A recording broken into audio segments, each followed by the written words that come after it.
بسم الله الرحمن الرحيم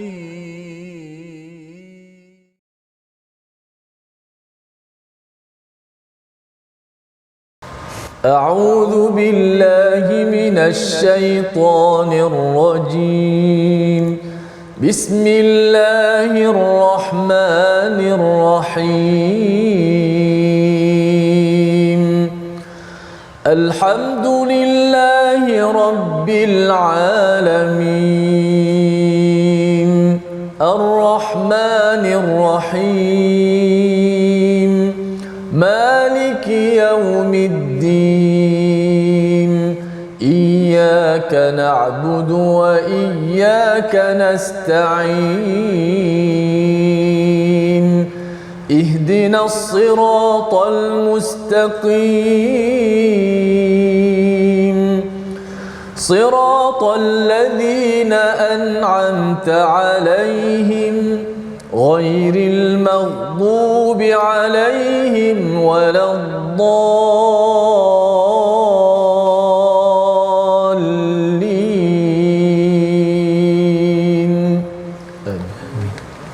Bismillahirrahmanirrahim.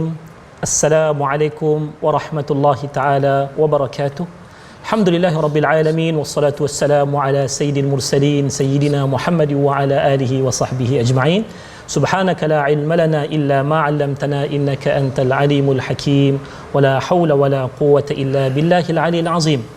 Para penonton yang dirahmati Allah, sama-sama kita rafakkan setinggi-tinggi kesyukuran kepada Allah Subhanahu wa taala yang terus memberikan kita peluang untuk bermanja dengan kalam Allah Subhanahu wa taala, merenungi, mentadabburkan ayat-ayatnya. Mudah-mudahan kita mendapat manfaat yang besar, dan alhamdulillah kita telah pun mendengar pembukaan yang baik dengan bacaan surah Al-Fatihah yang telah dibacakan oleh yang berbahagia Al-Fadhil Ustaz Tirmizi kita, masya-Allah, yang tak bosan-bosan ataupun tak jemu-jemu untuk terus bersama-sama menyemarakkan semarak Al-Quran dalam hidup kita dengan bacaan-bacaan Al-Quran beliau. Dan hari ini alhamdulillah kita juga alhamdulillah Ustaz Tirmizi, kita ada tetamu yang istimewa, seorang ulama muda ni, masya-Allah, iaitulah yang berbahagia Al-Fadhil Ustaz Ahmad Syamil bin Muhammad Isa, Ketua Pegawai Eksekutif daripada Institut Ulama Al-Juwaini, dengan kata datang daripada Kajang. Apa khabar Ustaz? Alhamdulillah rabbil alamin. Okey Ustaz, tadi perjalanan tadi okey hari ini?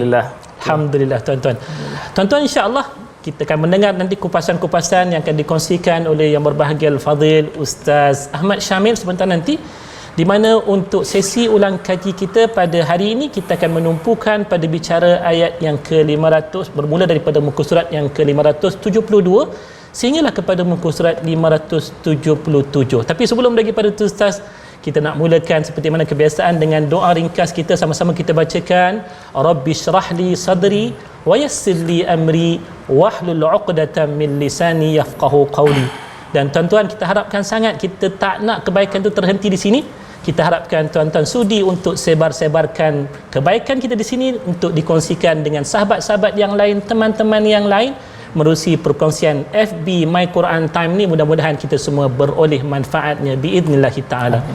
Tuan-tuan yang dirahmati Allah, kita nak mulakan terlebih dahulu dengan kita recap seketika apa yang telah kita pelajari sepanjang minggu ni daripada muka surat 572 sehinggalah kepada muka surat 577. Secara umumnya kita akan melihat daripada bicara 3 surah, iaitulah bermula daripada surah yang pertama, iaitulah surah Al-Jin, dan juga kita juga dapat melihat sebelum daripada ni bicara-bicara daripada surah Al-Muzammil, diikuti dengan surah yang ketiga. Dan hari ini insya-Allah kita nak mulakan ulang kaji kita daripada muka surat yang pertama, iaitulah muka surat 572. Sebagai pemulanya tak lain tak bukan Ustaz Tirmizi lah juga kita akan jemput untuk memulakan sesi ulang kaji kita ni dengan bacaan ayat yang pertama daripada surah Al-Jin. Silakan Ustaz. Baik, bismillahirrahmanirrahim. Assalamualaikum warahmatullahi wabarakatuh. Terima kasih kepada Ustaz Syamsul Hakim selaku moderator kita, dan tak terlupakan kepada tetamu jemputan kita Ustaz Syamil Isa. InsyaAllah jom sama-sama kita mulakan majlis kita. Asas perbincangan kita pada ulang kaji ini pada ayat pertama surah Al-Jin. Kalau ada surah An-Nas, surah Jin pun ada juga. InsyaAllah mungkin ramai yang tertarik dengan surah ini, dan jarang baca pun ada juga. Tapi hari ini kita akan baca dan juga kita akan sama-sama tadabbur. A'udzubillahi minasyaitonir rajim. Bismillahirrahmanirrahim. Qul uhiya ilayya annahu istama'a nafarun minal jinni faqalu inna sami'na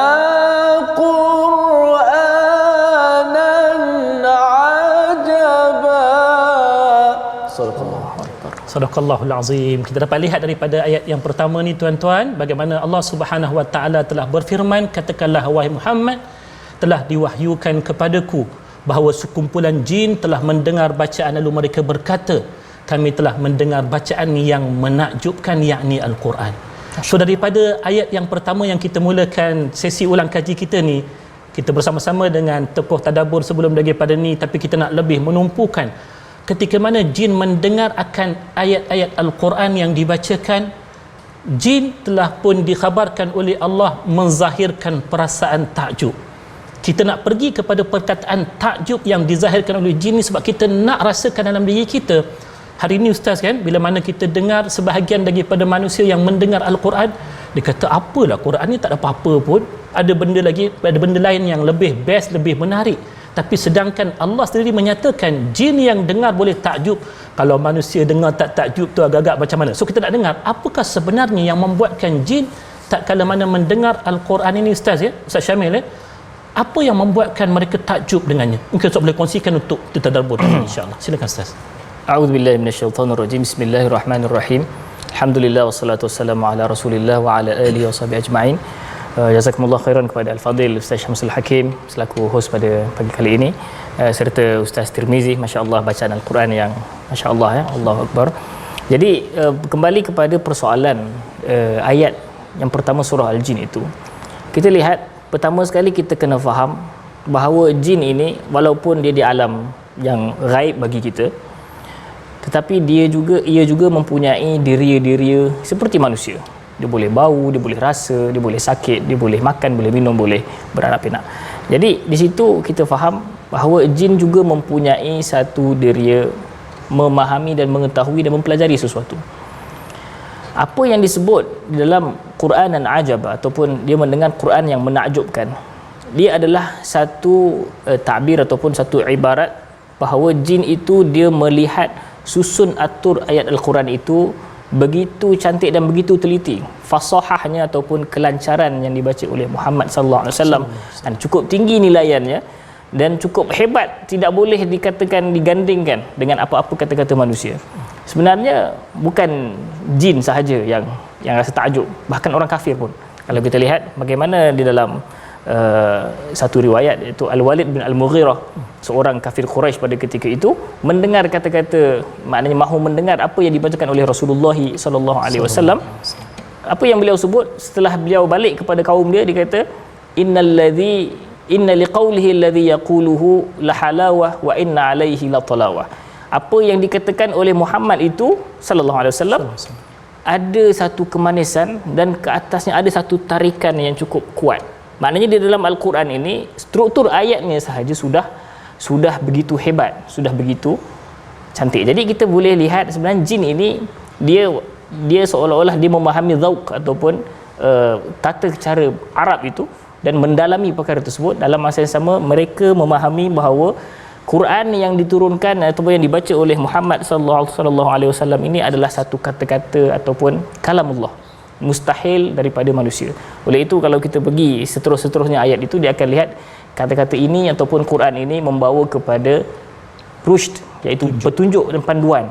Jadi kat situ kita boleh faham orang yang boleh memahami ataupun melihat struktur ayat yang hebat itu, mereka ini mempunyai satu rasa, orang kata apa, kalau kita faham ataupun dia boleh nampak macam mana Al-Quran ini sebelum pergi kepada maknanya sudah hebat susunannya. Jadi begitulah mungkin kita boleh lihat pada awal-awal ini bagaimana jin sebagai satu pengajaran untuk kita boleh melihat keindahan dan ketakjuban Al-Quran. Maksudnya Ustaz, kalau kita sebutkan tadi, kalau nak boleh rasa takjub ni antara rukun-rukun yang utama, apa yang kita buat sekarang ni lah. Maksudnya kita cuba untuk baca seperti mana sepatutnya, dan kemudian nak boleh takjub lagi mesti kena faham Sebab kalau tak faham ni ustaz, benda yang tak faham ni, orang lain seronok dengan Quran, hanya seorang ni kata tak ada rasa apa-apa pun. Betul. So jin boleh rasa seronok sebab Allah kurniakan kepada dia kefahaman, begitu ustaz. Betul. Dan inilah merupakan satu mukjizat Allah Subhanahu Wa Taala tentang Al-Quran, bahawasanya Al-Quran ini bukan semata-mata untuk kita makhluk yang namanya manusia ustaz. Sebaliknya Al-Quran ini juga untuk makhluk-makhluk yang lain, antaranya jin yang kadang-kadang dimangsakan oleh kita bahawasanya mereka itu konon-kononnya makhluk yang penjahat, yang mengacau kita. Semua jin kita pukul rata ustaz. Lantaran itulah kalau kita lihat dalam muka surat yang kedua ustaz, pada firman Allah Subhanahu Wa Taala ayat yang ke-14, di situ Allah menyatakan wa anna minnal muslimuna wa minnal qasitun faman aslama faulaika taharraw rasyada. Ini mungkin bagi sebahagian yang kalaulah difikirkan tentang jin, bagi yang jenis, minta maaf lah yang jenis penakut ini, bila sebut jin semuanya dipukul rata, geng jahat belaka dia kata. Tapi rupa-rupanya daripada ulang kaji kita ni, kita dapat lihat ada ayat yang menyebutkan dalam kalangan jin itu ada yang muslim dan ada yang qasitun di situ. So ustaz, apa yang dimaksudkan dengan al-qasitun di sini? Kalau kita lihat terjemahannya, disebutkan sebagai golongan yang menyimpang. Ya. Biasanya kalau kita sebutkan tentang muslim, lawan dia ialah kafir. Ya. Tetapi di sini kenapa Allah menggunakan, bila disebutkan muslim disebutkan qasid, iaitu yang menyimpang? Ada tak apa-apa signifikasi terhadap pemilihan kalimah oleh Allah Taala ni, iaitu al-qasitun, dalam menjelaskan tentang golongan-golongan yang ada dalam kalangan kalangan jin ketika mana mereka menerima Al-Quran ini ustaz? Silakan ustaz. Bismillahirrahmanirrahim. Jadi kalau kita lihat di sini ada beberapa sudut yang boleh kita cuba nak teroka dalam Al-Quran ini.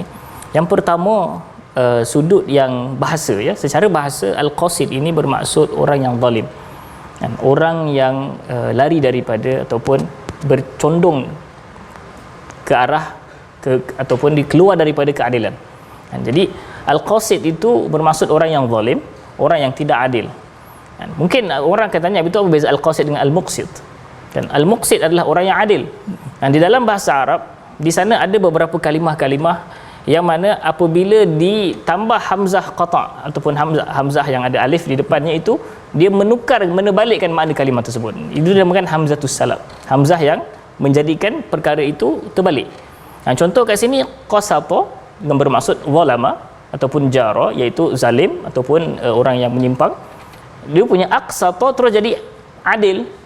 Di dalam bahasa Arab itu dinamakan azalal jaur ataupun azalal zulm, menghilangkan penyimpangan dan menghilangkan kezaliman, jadi adil. Jadi al-qasid di sini bermaksud orang yang zalim, dan al-muqsid orang yang adil. Sebenarnya di dalam Al-Quran banyak lagi. Contohnya ma ana bimusrikhikum wa ma antum bimusrikhi. Musrikhi bermaksud pada asrakha, yang menghilangkan laungan atau menghilangkan komplain. Sarakha menjerit, melaung. Asrakha menghilangkan perkara tersebut. Sama juga macam jara zalim, ajara melindungi, terbalik. Jadi kat situ kita lihat qasata dengan aqsata itu mempunyai makna yang berbeza. Yang kedua, kita lihat sebenarnya ini menunjukkan satu kefahaman jin terhadap Islam. Bagaimana beliau ataupun di dalam golongan ini dikatakan 9 orang lebih kurang. 9 bukan orang lah, 9 jin lah, nak kita ekor pun tak tahu ada ekor ke tak kan. Jadi kita lihat jin ini memahami bahawa yang muslim itu yang adil, dan dia tak disebut wa ammal kafirun, disebut wa ammal qasitun. Jadi dia memahami bahawa yang kafir itulah yang zalim. Dia terus pergi kepada real life situation. Maknanya dia terus mengkiaskan bahawa pegangan itu gambaran terhadap akhlak seseorang, perbuatan dia. Jadi bila dia kata wa ammal qasitun, yakni al kafirun, maka yang zalim itu adalah yang kafir. Samalah juga seperti mana ayat di dalam surah Luqman, inna syirka la zulmun azim. Kalau kita lihat syiriklah, zalim lah, tapi kat situ Allah menggabungkan dua sudut pegangan dan juga akhlak. Begitulah yang boleh kita lihat. Secara faham, kita kata apa yang dia balik tadi, orang Islam itu orang yang pasti menjauhi kezaliman. Sebab kezaliman itu adalah bukan sifat orang Islam, ia sifat orang-orang kafir kepada Allah Subhanahu Wa Taala. So sifat orang Muslim, dia adil kerana dia mengikuti perintah Allah dan juga menjauhi larangan-larangannya. Tetapi orang zalim itu ialah orang yang suka langgar perintah Allah sampai dia menzalimi akan dirinya. Okey ustaz, kita nak dengar terlebih dahululah Ustaz Tirmizi ni berikan semangat kepada kita dengan bacaan Al-Quran untuk muka surat kita yang ketiga, iaitulah pada muka surat 574. Kita masuk surah Al-Muzammil. Apa yang telah kita dengar daripada suruhan Allah kepada Nabi kita sallallahu alaihi wasallam supaya bangkit daripada tidur untuk menunaikan qiyamul lail dengan faedah-faedah yang banyak daripada apa yang telah kita kongsikan dalam tadabbur yang lalu. Tetapi pada muka surat ni tuan-tuan, kalau kita lihat salah satu daripada ayat yang mendatangkan peringatan yang hebat kepada kita, iaitulah daripada ayat yang ke-17. Kita dengar terlebih dahulu bacaannya daripada Al-Fadhil Ustaz Tirmizi. Silakan Ustaz. A'udzubillahi minasyaitonir rajim. فَكَيْفَ تَتَّقُونَ إِن كَفَرْتُمْ يَوْمًا يَجْعَلُ الْوِلْدَانَ شِيبًا. Sadaqallahu. Firman Allah Subhanahu wa taala, maka bagaimanakah kamu dapat menghindari akan azab jika kamu kafir di dunia pada hari kiamat yang menjadikan anak-anak orang tua yang beruban. Dalam ayat ni Allah Subhanahu wa taala menyatakan bahawasanya bila tibanya hari kiamat, anak-anak muda, anak-anak kecil itu menjadi beruban. Dalam lumrah kita bila sebutkan tentang budak-budak beruban ni, benda yang jarang-jarang berlaku, dan kalau ia berlaku ia satu peristiwa yang besar, yang ganjil. Tetapi ada penyakit ataupun kita kata bermasalah kesihatan ni. Tetapi bila mana Allah Subhanahu wa taala mengaitkan tentang hari kiamat yang perlu kita bertakwa kepadanya, Allah mengangkat sifat ini sebagai sifat yang perlu kita takutkan. Apa istimewanya gambaran yang Allah berikan tentang kiamat dengan anak muda yang tiba-tiba menjadi tua dengan dilihat rambutnya beruban, untuk kita benar-benar hadirkan takwa kita terhadap hari kiamat. Silakan Ustaz Syamil. Jadi bismillahirrahmanirrahim. Kalau kita lihat tabiat budak-budak ataupun kat sini anak muda, mereka ini pemikirannya lapang, maknanya tak fikir pasal cari duit, sara keluarga, tak fikir pasal masalah hidup. Bukan macam orang yang dah ada keluarga dan ada pekerjaan dan seumpamanya. Di sini Allah SWT kata, Imam Al-Badawi menyebut Allah mendatangkan tamsilan yang di dalam ayat ini, maknanya ayat yang menunjukkan bahawa hari itu hari yang akan menjadikan kanak-kanak beruban, untuk nak menunjukkan kesukaran, ketakutan, kegelisahan, betapa menakutkannya hari kiamat ini, sehingga kan kanak-kanak yang tabiat mereka senang sahaja, tabiat mereka bersahaja dan seumpamanya pun boleh beruban kerana ketakutan dan kekusutan ya. Kalau kita tengok kanak-kanak tak ada dosa, tak ada apa. Jadi kenapa nak begitu sekali? Kerana mereka sendiri pun tidak tahu apakah yang mereka ditimpa nasib mereka pada hari itu. Ini juga yang disebut di dalam hadis Nabi SAW apabila turun ayat di dalam surah Hud ya. Fastaqim kama umirt wa man taba ma'aka wa la tatghaw. Hendaklah engkau wahai Muhammad beristiqamah seperti mana yang engkau suruh, engkau disuruh, seperti mana yang engkau disuruh. Jadi Rasulullah SAW bersabda, syayyabatni hudun wa akhawatuha. Surah Hud ini telah menjadikan aku beruban dan juga kawan-kawannya. Maknanya ada beberapa ayat-ayat lain yang menjadikan Nabi SAW beruban. Kenapa beruban kat sini? Kerana kekusutan, ketakutan. Seolah-olah Allah SWT apabila menyuruh Nabi untuk beristiqamah itu mendatangkan satu tanggungjawab yang lebih berat dan juga mendatangkan satu keberatan amanah yang dipikul oleh Rasulullah SAW. Jadi demikian juga kita faham di dalam ayat ini bagaimana hari yang menakutkan ini Allah memberi perumpamaan hinggakan kanak-kanak pun boleh beruban kerana besarnya, takutnya, betapa gelisahnya kanak-kanak itu pada hari kiamat tersebut. Kalau begitu, kalau hebatnya, dahsyatnya hari tersebut Ustaz, kalau kita kata kita tak mampu untuk hadirkan takwa yang sebenar untuk hari akhirat nanti, pasti ketakutan itu akan berganda. Maksudnya kalau kita tak buat apa-apa persediaan, tak buat apa-apa persiapan untuk hari yang menakutkan, kalau dalam dunia orang panggil preparation for the worst scenario, siapa yang bersedia untuk hari yang terburuk, paling kurang kalaupun tiba hari yang terburuk tersebut, dia lebih bersedia.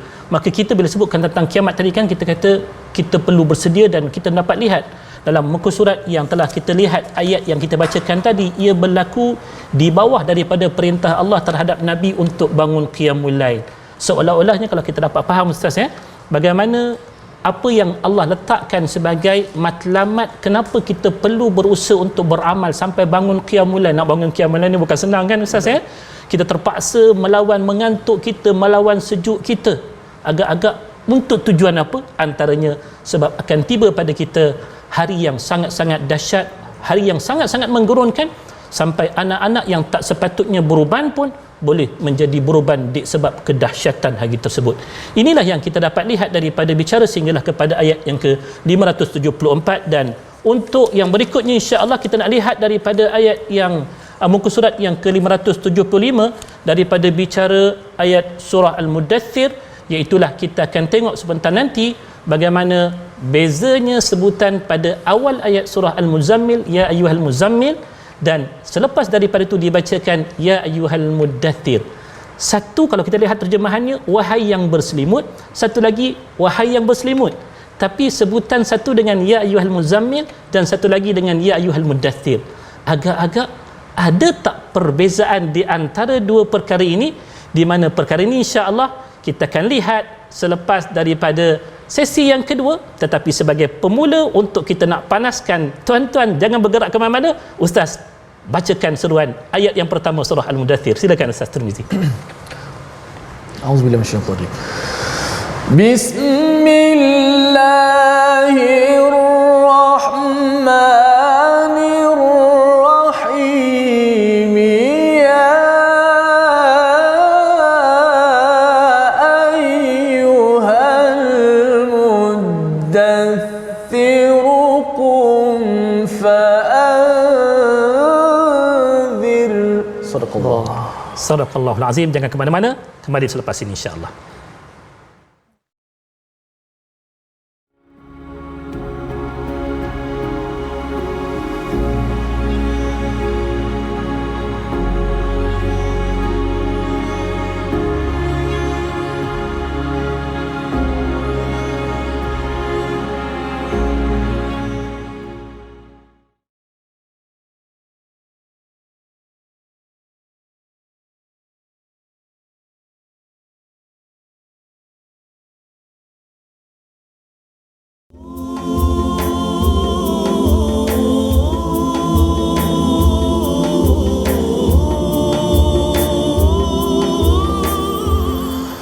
La ilaha illallah wallahu akbar. Bismillahirrahmanirrahim. Ya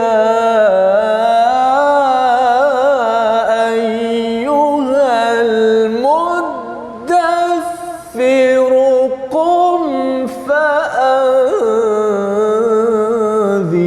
Allah.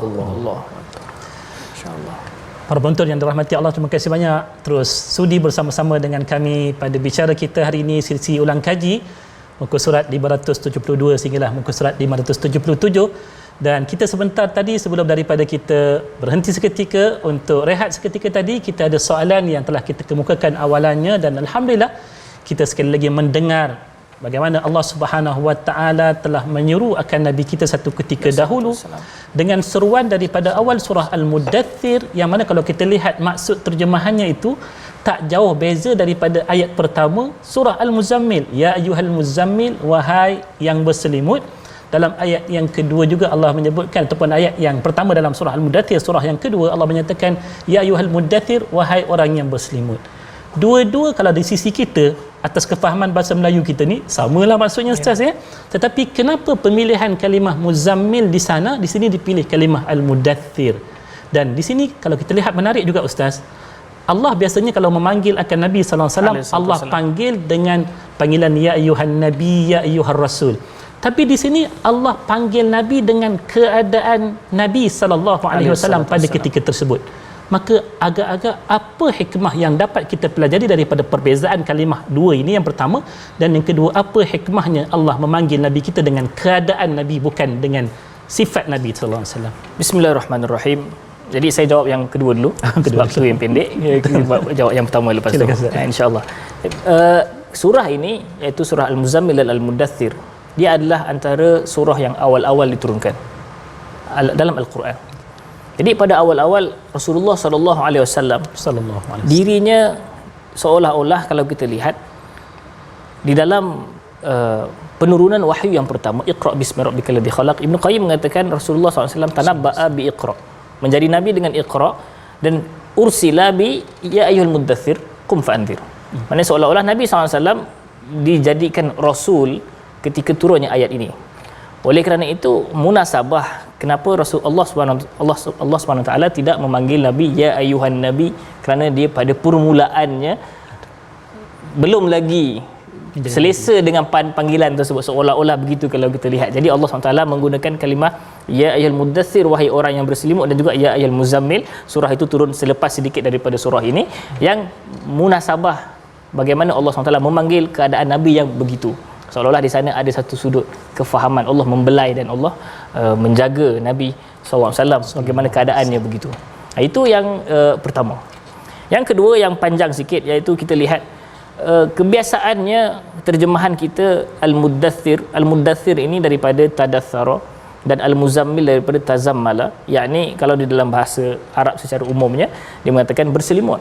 Tapi kalau kita pergi secara mendalam, kita lihat setiap perkataan itu ada dia punya kata akarnya.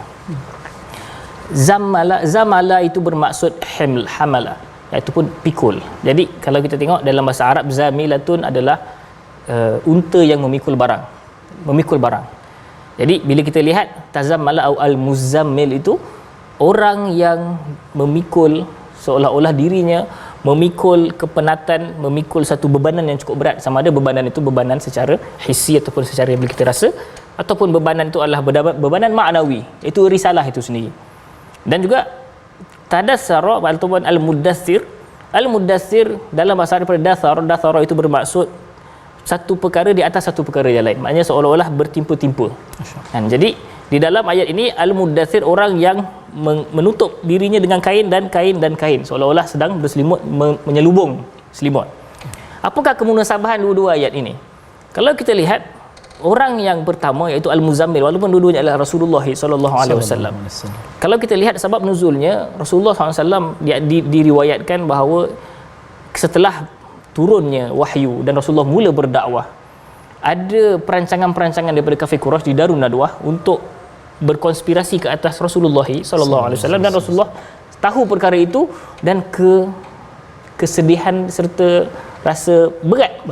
Lalu Allah SWT menyuruh untuk Rasulullah SAW, qumil laila illa qalila. Cara untuk nak hilangkan rasa berat itu adalah bangun qiyamul lail. Jadi muzammil kena dengan waktu malam. Bangun pada waktu malam. Jadi penyelesaian untuk masalah-masalah jiwa Rasulullah SAW berqiyamul lail. Adapun al-muddaththir, kesesuaiannya ni surah ini turun, kita ada riwayat yang kuat mengatakan setelah wahyu terputus sekejap daripada surah Iqra selama beberapa hari, ada yang kata 40 hari dan seumpamanya, turun surah Al-Muddaththir seolah-olah, dan qum fa'anzir, bangunlah memberi peringatan, seolah-olah nak mengatakan pada ketika itu Nabi Muhammad sedang berselimut, sedang masih lagi kita boleh kata bersenang-senang, ibaratnya kan. Dan maknanya seolah Nabi SAW masih tak tahu lagi nak kena buat apa, sebab Rasulullah belum jadi Rasul lagi pada ketika ini. Jadi turun kum fa'anzir, dan sesuai, bangunlah pada waktu itu dan memberi peringatan kepada manusia sesuai pada waktu siang. Jadi kita lihat kedua-duanya ini ada kesesuaian tertentu, dan bagaimana Allah SWT menyusun setiap kalimah yang diletakkan itu kalimah yang cukup tepat pada masanya, sesuai pada waktunya. Masya-Allah Ustaz. Dan apa yang kita dapat lihat juga, bagaimana bila mana disebutkan tadi al-muzammil itu keadaan Nabi tertanggung beban yang berat, dan ianya diringankan dengan qiyamul lail. Kalaulah Nabi, seorang Nabi yang memikul beban yang berat itu diringankan oleh Allah dengan qiyamul lailnya, di sini peluang kita bagi siapa-siapa yang terasa terbeban dengan hidup, bangunlah dengan qiyamul lail. Insya-Allah janji daripada Allah ianya akan diringankan. Dan kalaulah ada yang terbeban dengan urusan-urusan hidup yang lain, buatlah, usahakanlah dakwah kum fa'anzir in tansurullaha yansurkum. Bila mana kita buat kerja dakwah, sampaikan peringatan daripada Allah, insya-Allah Allah pasti akan meringankan kita dengan pertolongan daripada Dia, seperti mana Nabi sallallahu alaihi wasallam Allah ringankan dengan memerintahkan Nabi berdakwah walaupun nampak berat, tetapi pertolongan Allah itulah yang akan meringankan hidup kita, insya-Allah. Dan tuan-tuan, kalau kita lihat kepada muka surat 576, masih lagi dalam bicara surah Al-Mudaththir. Di sini kita melihat ada benda yang kita nak perhatikan, Ustaz. Ada dua tempat yang menyebutkan ancaman pada kita, iaitu berkenaan tentang neraka Saqar. Yang pertama Allah menyebutkan dalam ayat 26, dan satu lagi Allah menyebutkan pada ayat yang ke-42. Kita nak tahu apa yang boleh menyebabkan manusia itu tercampak ke dalam neraka Saqar, wal a'yadu billah. Peringatan untuk kita. Tapi sebelum kita dengarkan daripada kupasan Ustaz Syamil, kita dengar terlebih dahulu bacaan daripada Al-Fadhil Ustaz Tirmizi. Silakan Ustaz, daripada ayat 42 sehinggalah kepada ayat yang ke-46. Silakan Ustaz. Ma salakakum fi saqar, qalu lam naku minal musallin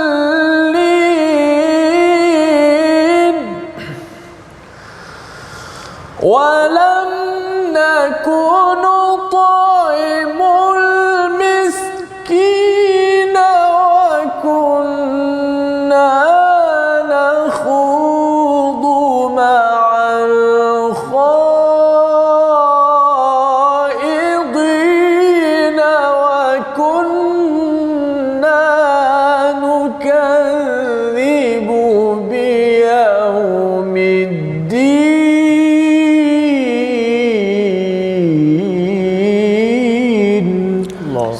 Allahu akbar. Tuan-tuan, para penonton yang dirahmati Allah, saya yakin kita semua bercita-cita untuk ke syurga Allah Subhanahu Wa Taala. Tak ada yang bercita-cita ke neraka. Tapi kalau kita nak ke syurga Allah Subhanahu Wa Taala, syarat yang paling utama kita mesti menyelamatkan diri kita daripada terjerumus daripada azab api neraka Allah Subhanahu Wa Taala. Siapa yang selamat daripada neraka, insya-Allah dia akan melangkah ke syurga Allah. Maka demi untuk menyelamatkan diri kita daripada neraka Allah, kita kena tahu apakah sebab-sebab punca-punca yang boleh menjerumuskan kita ke neraka Allah. Antaranya seperti mana yang Allah sebutkan daripada ayat yang ke-42 hingga ayat 46 ini, waktu ditanyakan kepada penghuni neraka Saqar, apakah yang menjerumus kalian, apakah yang telah menjerumuskan kalian terhadap ataupun ke dalam neraka Saqar itu, diberikan jawapannya satu demi satu. Kita dengarkan kupasan daripada Ustaz Syamil, peringatan untuk kita agar kita menghindari apakah penyebab seseorang itu tercampak dalam neraka Saqar. Silakan Ustaz.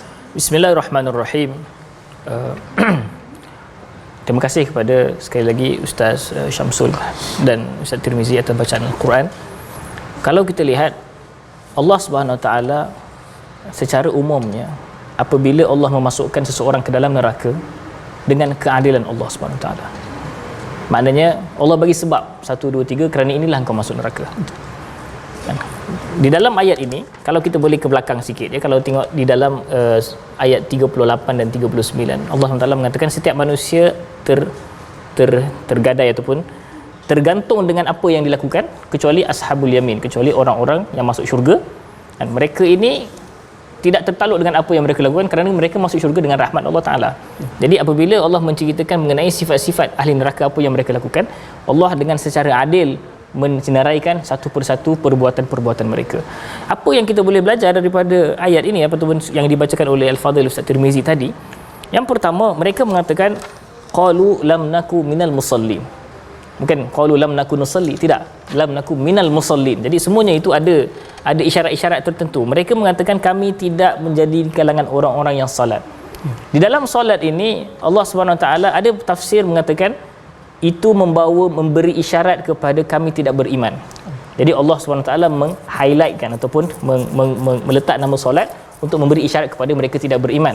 Seperti mana dalam surah Al-Baqarah, wa ma kana Allahu liyudhi'a imanakum, Allah tidak mensia-siakan iman kamu, yakni solat kamu di Baitul Maqdis sebelum ini, ke arah Baitul Maqdis. Jadi kat sini mereka kata kami tidak bersama-sama dengan orang yang solat. Jadi mereka tidak beriman, mereka tidak melakukan solat, dan juga mereka di sini ada satu tanggungjawab lain, mereka tidak bersama dalam saf mukminin. Jadi kat situ kita lihat tanggungjawab solat yang pertama, kemudian tanggungjawab berjemaah, secara berjemaah, minal musallin, bersama dengan orang yang solat. Yang kedua, jadi dah ada tanggungjawab secara jama'i ataupun secara jemaah, tanggungjawab secara fardi iaitu solat dan beriman.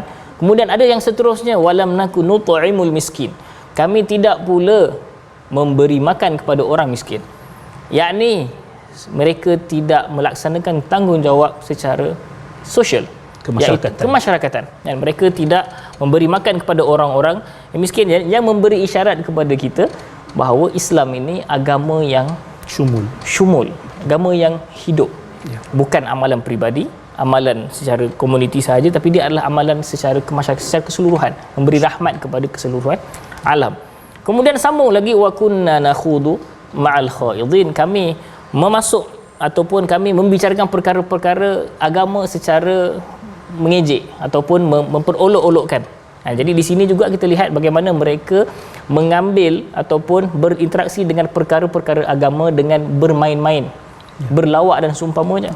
Sedangkan Allah SWT menyebut innahu laqaulun fasl wa ma huwa bil hazl, sesungguhnya Al-Quran ini qaulun fasl, satu kata-kata yang pemisah, kata-kata yang solid, dan dia bukan kata-kata yang kau boleh buat main. Jadi bila mereka ini orang kafir ini, mereka nampak Quran, mereka mempermainkan, kan, mendatangkan seolah-olah Quran ini sihir ataupun syair dan seumpamanya. Kemudian yang terakhir, wa kunna nukadzibu biyaumiddin, kan, dan kami sesungguhnya kami sebelum ini mendustakan hari akhirat. Dan ini adalah antara punca utama kenapa mereka masuk ke dalam neraka. Kerana orang yang tidak hidup dengan kefahaman terhadap hari akhirat, mereka ini neraca kehidupannya tempang. Mereka lihat hidup ini adalah hidup yang hidup sekali sahaja, kemudian dah habis, tak ada cerita. Tidak, sebenarnya kita ni tak mati. Kita cuma berpindah alam sahaja. Jadi orang mukmin dia nampak dunia dan akhirat, lalu dia boleh melabur di dunia untuk mengutip saham, mengutip hasil pelaburan di akhirat. Adapun orang kafir ini, dia tak nampak akhirat, dia rasa akhirat tu tak ada, mustahil Allah ciptakan, mustahil Allah boleh kembalikan dan seumpamanya. Dan akhirnya mereka melakukan keseronokan, mencari semua nikmat-nikmat itu di dunia dan mengabaikan nasib mereka di hari akhirat. A'udzubillah, Ustaz, ya. So kita dapat lihat tadi sekurang-kurangnya 4 perkara yang telah disebutkan oleh Allah menerusi ayat-ayat yang kita bacakan tadi. Apa yang boleh menjadi sebab kepada kita tercampak dalam neraka Allah Subhanahu Wa Taala yang perlu sama-sama kita jauhi, dan seperti mana disebutkan oleh Al-Fadhil Ustaz Syamil sebentar tadi, bahawasanya sebab ke neraka itu bukan satu, bukan takat tinggal salat sahaja masuk neraka, ataupun tidak menjadikan diri kita ni orang yang tergolong dalam kalangan orang-orang yang bersalat, tetapi mengabaikan tanggungjawab yang lain terhadap orang lain. Salat mungkin dah sempurna, tapi ketika mana kita melihat saudara kita kesusahan sebelah rumah kita, jiran tetangga kita, kita tak ada sifat tanggungjawab tersebut membantu paling kurang meringankan beban mereka. Betul. Ini juga boleh menjadi sebab kepada seseorang itu terjebak dalam neraka Allah, seperti mana dalam surah Al-Ma'un, kan Ustaz, ya? Alam ara'aita alladhi yukadzibu biddin fadzalika alladhi yad'u al-yatim. Didahulukan urusan dengan manusia berbanding barulah selepas daripada diceritakan tentang salat. Ini benda yang besar sebenarnya. Dan kita juga alhamdulillah tuan-tuan, sempat juga kita masuk ke surah yang keempat sebenarnya, Ustaz. Minggu ni banyak surah kita dapat ni, alhamdulillah, syukur banyak pada Allah. Selain daripada kita dapat tengok surah Al-Jin, yang sebelum lagi pada ni mungkin orang takut nak baca surah Jin, sebab dia kata kalau baca surah Jin nanti jumpa jin susah. Sedangkan Quran ini Tuhan turunkan untuk kita, tuan-tuan. Bacalah ia untuk kita kenal siapakah makhluk yang sama-sama dengan kita. Yang takut tu kebetulan rakam surah Jin tu lampu terpadam pula. Jadi cerita Ustaz. Na'udzubillah min dzalik. Tapi surah Al-Jin Tuhan suruh kita baca untuk kita ambil pengajaran. Betul. Kita pula jumpa dengan surah Al-Muzammil. Apa inspirasi Nabi untuk nak ringankan beban hidupnya, qiyamul lailnya. Kita pergi kepada surah Al-Mudaththir. Kita dapat tengok dakwah Nabi SAW sampai kepada suara yang terakhir yang sempat kita bincang sama-sama dalam minggu ni, iaitu pada muka surat 577, iaitu surah Al-Qiyamah. Surah cerita tentang kiamat, Ustaz. Allahu Akbar. Kalau cerita tentang kiamat, dan kita dapat lihat Al-Quran, Ustaz, ya, dalam juzuk-juzuk yang terakhir makin banyak cerita tentang kiamat, seolah-olah nak membayangkan bahawasanya apa yang kita lalui daripada fasa-fasa kehidupan kita ni, penghujung bagi kehidupan kita, antara benda yang penting untuk kita ingat, jangan dah hidup senang lenang lupa akhirat. Ibaratnya begitu, maka kita dapat lihat banyak bicara tentang akhirat di juzuk-juzuk yang terakhir, termasuklah satu surah yang besar iaitu surah Al-Qiyamah. Dan disebut tentang kiamat ni Ustaz, antara hujah-hujah yang digunakan oleh orang-orang yang tak percaya tentang kiamat, iaitulah mereka mempersoalkan bagaimana keadaan tulang belulang manusia yang dah hancur selepas daripada dia mati, ianya dapat dibangkitkan semula sehinggalah lengkap sempurna kejadian manusia untuk kehidupan kali yang kedua. Lalu Allah Subhanahu Wa Taala menjawab bahawasanya kekuasaan itu dengan Allah kata dia telah menyempurnakan penciptaan jari-jari manusia ni. Kalau kita lihat jari-jari kita ni, alah, kadang-kadang orang kata apalah sangat jari-jari ni. Tapi bagi Allah Subhanahu Wa Taala, jawapan daripada Allah ni pasti jawapan yang tuntas, tepat untuk kita lihat sama-sama sebagai satu daripada bukti tanda-tanda kekuasaan Allah. Kita nak dengarkan kupasan daripada Ustaz Syamil. Kenapa Allah pilih jawapan bagi orang yang mengingkari tulang itu dapat dihimpunkan semula dengan kisah jari? Apa yang ada pada jari kita, Ustaz? Silakan, Ustaz. Okey, kita nak dengar bacaan Quran. Itu kita akan adakan lepas daripada kupasan Ustaz Syamil, sebab ayat ni lepas daripada orang faham kita baca, insya-Allah itu lebih masuk dalam jiwa kita, insya-Allah. Silakan, Ustaz. Jazakumullah khairan Ustaz Syamsul Hakim. Jadi kalau kita lihat ayat ini, Allah SWT menceritakan bagaimana di dalam ayat yang ketiga, adakah manusia ini menyangka bahawa kami, yang ini Allah SWT, tidak mampu menghimpunkan tulang belulang yang telah reput lah. Kalau kita lihat, sebenarnya ini adalah satu kemuskilan yang dihadapi oleh orang kafir, kafir Quraisy dan seumpamanya. Dan juga perkara ini Allah juga rungkai bukan sahaja di dalam ayat ini, tapi dalam surah Qaf Allah juga menyebut, qad alimna ma tanqusul ardu minhum wa indana kitabun hafiz. Kan, maknanya kami telah mengetahui apa-apa yang bumi dah telan daripada mereka, maknanya mayat-mayat mereka yang telah reput, apa yang bumi dah hilangkan itu kami tahu dah. Dan di sisi kami, iaitu di sisi Allah Ta'ala, ada kitab hafiz yang menjaga keseluruhan rekod-rekod tersebut. Jadi demikian juga mereka, orang kafir ini tidak boleh bayangkan bagaimana Allah boleh menghimpunkan semula tulang belulang. Takkanlah nenek moyang kita yang dah ratus tahun meninggal pun boleh hidup balik, jadi semula elok semula, kan.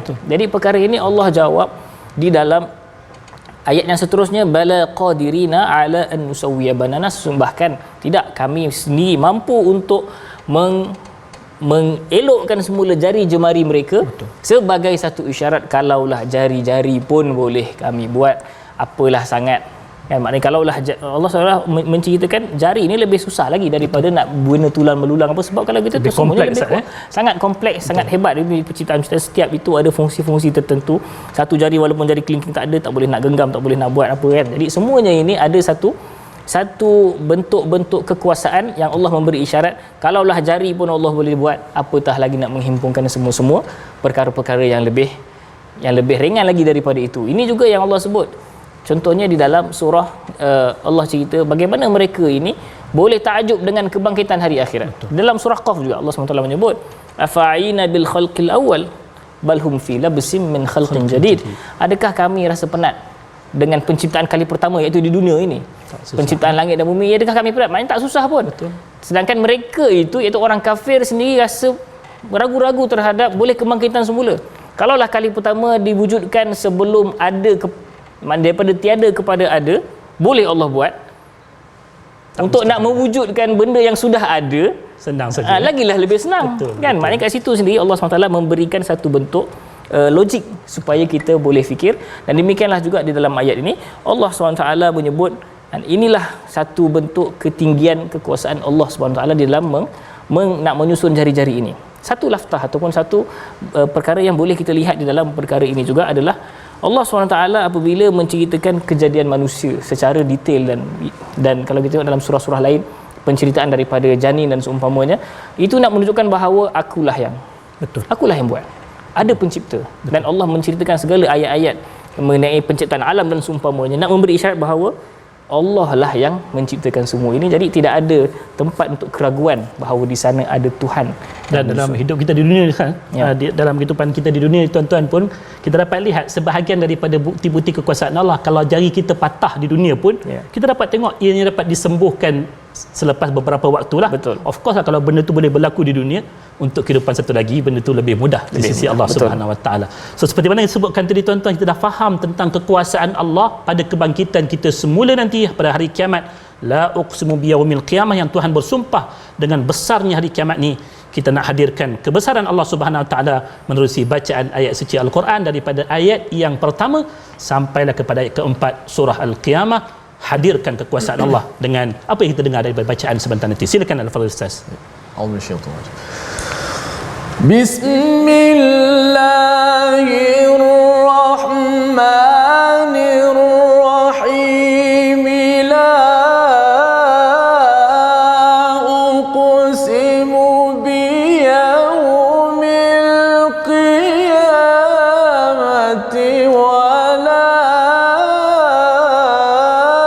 uqsimu bin nafsil lawwamah. Allah. Ayahsabul insanu an lan najma'a 'idhamahu bala qadirina 'ala an nusawwiya banana.